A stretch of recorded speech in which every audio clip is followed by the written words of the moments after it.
DC had some big things brewing with some DC KO stuff, but really ended up being indie comic books that kind of saved the week again, Drew. Hey, it's a recurring trend, and it's not necessarily a bad thing, but when it comes to sales wise, you hope Marvel and DC would be leading the pack, but it's an unfortunate case of indies leading the way. But it's good and bad, for the industry. I'll say that.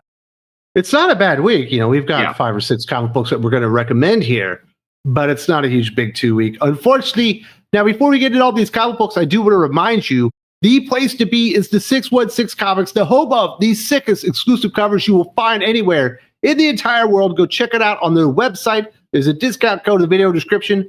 Now let's start talking about one of the big DC books, DC KO, Superman versus Captain Atom. And it starts out kind of fun. It's a 2 out of 3 falls match. I guess that's what this round of fights is all going to be in this DC KO tournament.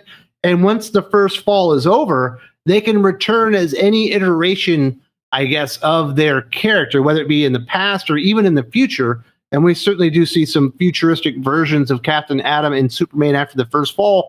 So there is some fun to be had here. This was the event I was looking for, and this is what this event should have been about. Not evacuating the planet, not the Time Trapper, not Darkseid hiding in Booster Gold, not characters from across the multiverse coming together to be in the Justice League or playing Legends of the Hidden Temple, but actual fights, and our fighters taking different forms, and we get that here thanks to Joshua Williamson.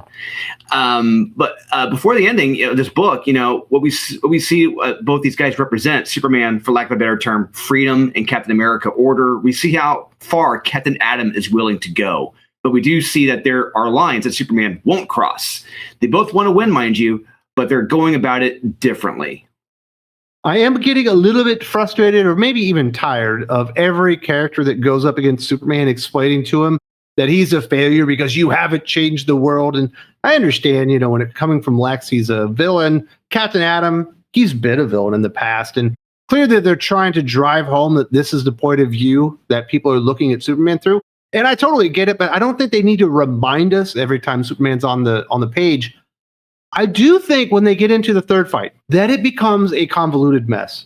Captain Atom breaking the rules and becoming multiple versions, I guess, of different kind of characters because he does something that he's not supposed to. Maybe they're driven through time.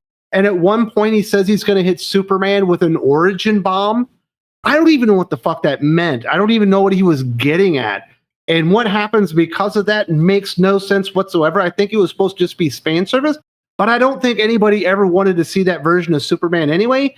And it kind of falls apart by the end by getting just a little bit too weird. You hit the nail on the head there, Wes. I was enjoying this book up until the end because I tried to reread that ending so many times and I kept scratching my head, just not really understanding what the hell happened and understanding what a lot of these things were. And that's why I could not recommend this book, because the ending just fell apart and it really wasn't the ending I wanted in a KO fight between these two. Everything leading up to that point, it's a recommend, but we get to that point, it's like, what the hell is going on here? This is not fun. This is just straight up weird and doesn't make any sense. I do hope the next fights coming up are better than this. Jeremy Adams, John Timms on Aquaman versus Hawkman. Hell yes. But after that, Joelle Jones and Christopher Kent Wrightwell, God help us. We'll see what happens. This one kind of delivers, but it doesn't quite get there by the end, at least in my opinion. Some books that definitely delivered every step of the way, starting with the indies. Giant Size Criminal #1, Ed Brubaker writing, Sean Phillips on art. The first single issue of Criminal that we've had in, it feels like, years at this point. And this is the younger Lawless, the son of Teague Lawless. And he's been put up to a job because he is owing some money to some very, very bad men. They say you need to go to this hotel. There's a pro poker player. He's going to walk out of that game with lots of money. When he gets to his room, I'm going to tell you exactly where it is. You're going to rob him. And because he's a Lawless, he's a complete screw up. And he absolutely does every single thing wrong in this one. It's a great issue of Criminal. Couldn't be more excited to see Ed Brubaker and Sean Phillips back here. And this is a wild one. I never read Criminal when it was coming out, and I didn't want to jump in the middle of it and be lost trying to figure out what was going on. Plus, it was coming out sporadically, and I was in college at the time. But I finally got to sit down and read my first criminal comic, and I loved it, buddy. The pages were printed on newsprint, which I love almost as much as life itself. And the double-side story, I was thrilled. I laughed some more, and I was left wanting more. I'm now 100% committed a criminal fan. So I'm going to go back and try to find the original trades or a large collection of, if there is one. Ed Brubaker, Sean Phillips have a home run here, and I strongly encourage everyone give this a shot. In the back, you also have character summaries from the series and an RPG game you can do, all leading into the new Amazon series coming out. This is a strong recommend for criminal. If it weren't for a certain real American hero comic that had come out, this would be my pick of the week. Yes, there is the show coming out on Amazon in the not too distant future. Definitely be checking that one out. We've also got G.I. Joe number 15, Josh Williamson writing, Tom Riley on art. The third chapter of the Dreadnought War. Last week we saw Road Pig for the very first time, and we finally get to see him in action. We get to see him with his cinder block sledgehammer and all that kind of glory. Duke and Cobra Commander are in very, very dire straits. This is apparently the first meeting of Road Pig, a traditional Dreadnought character, in the Dreadnoughts themselves. Hopefully he becomes a fixture on there. The stakes are through the roof, and people are starting to want to know, why hasn't Duke come back? And maybe we should start going looking for him, because he's about to die. You know, Wes, after rereading the issue of Criminal this week, Nemesis, and this issue, I see a through line with these issues, and it's the humor. All three of these issues had a razor sharp, dark sense of humor, which I love and appreciate. But not just that, they're legitimately funny. Not Mark Russell or Ryan North trying to be funny, but actually funny. So here we have Duke and Cobra Commander, arguably at their weakest, held captive by people straight out of Rook, Texas Chainsaw Massacre, and any Tarantino movie. And there are some legitimately great moments in here, specifically with Duke and Cobra Commander talking to each other, that I think will go down as some of the best Joe moments in history. So we don't get to see Cobra Commander's face exactly since his helmet is off. It's in silhouette, but the silhouette is horrific. And we also see how far he is willing to go to survive. But will Duke's fellow Joes find him in time? Will they need help? You got to read to find out. This is my pick of the week. The action, the horror, the humor, the pacing, the dialogue, the art, the lettering. It was all perfect this week from G.I. Joe. My pick of the week, strongest recommends for G.I. Joe 15. Easily one of the best 3 issues of the series so far. If you're not reading this, fix yourself. Definitely enjoying me some G.I. Joe, and I'm loving this twice monthly release schedule that they're doing for the event. It's been so awesome to get this much G.I. Joe kind of all at once. So I'm loving that. But we've got a book that I think might be a little bit better. Rook Exodus number 9, Jeff Johns writing, Jason Fabok on art, my personal pick of the week. And this is the first issue since it's come back where I feel like Rook Exodus has reached its former glory, just as far as not just the illustrations, but the writing really coming up to that level. I didn't realize we were going to get an explanation about why the world engine is offline or who did it. And the first interaction of Rook, Direwolf, and Matterhorn and Stag, I thought was beautifully well illustrated. I love the stakes. I love the tension. And then you finally really get a good feel of what this Spider Warden really looks like and what he's made of. And it's absolutely horrifying. I am shaking just thinking about those pages, Wes, because, oh my God, Jason Fabok is once again showing why he's one of the best artists in the biz, because this is, without a doubt, one of the best illustrated comics of the year. Once again, I had to stop reading this because I'm terrified of spiders, and the visuals here, the random moments of a spider head popping up, freaking me the hell out. Damn you, Fabok. It just, how dare you scare the hell out of me?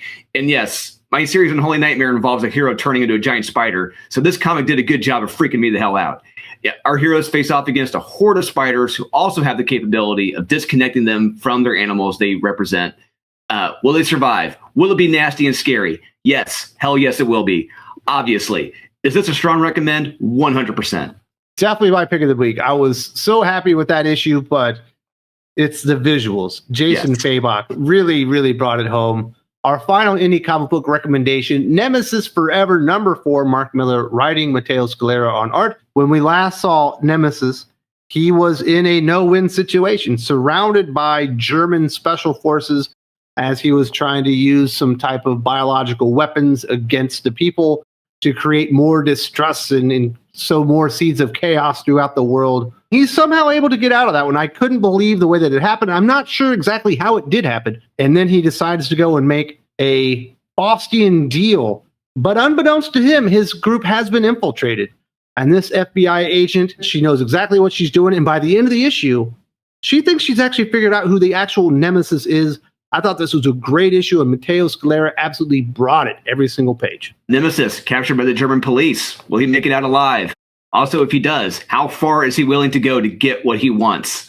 I think we all know how far he's willing to go, because he may just go there by the end of this issue. And just know, if you work for Nemesis and you fail at your one job, I wouldn't expect a good severance package from him when you're let go. Wouldn't you agree, Wes? This is a strong recommend. The next issue is the finale, and what Mark has built up here, I can't wait to see how this wraps up in the next issue. Oh, Matteo Scalera, yeah, one of the best Nemesis artists we've ever had. Nemesis severance package is a little bit too on the nose and literal. You know what I'm saying? Not a good place to be in that universe.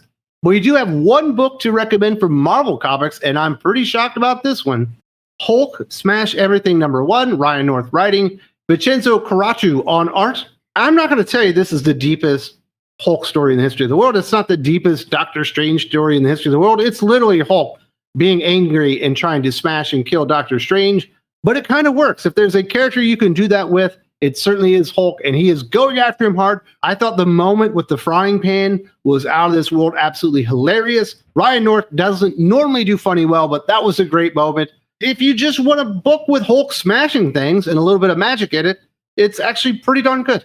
I think we could have a little bit more fun than what we got. I was really looking forward to this because I was hoping Ryan North had a come to Jesus moment and would write a balls to the wall action comic and something that was funny.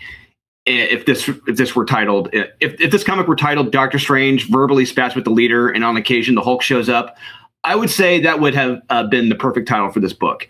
If you came to see Hulk smash, I mean, he hits a few cars and yells a couple times. I mean, there wasn't a lot of Hulk here, but we do get a lot of Doctor Strange and the leader spatting with each other. I mean, to me, that was kind of disappointing. I mean, how this issue ends, there should be a lot of smashing in the next issue. There should be.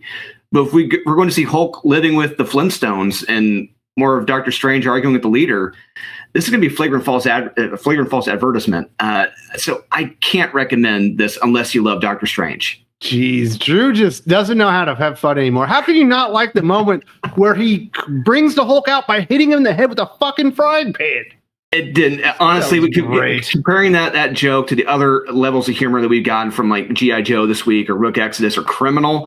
It didn't come close to those. This is slapstick humor. They weren't doing that there. I love slapstick humor, but it didn't work for me here.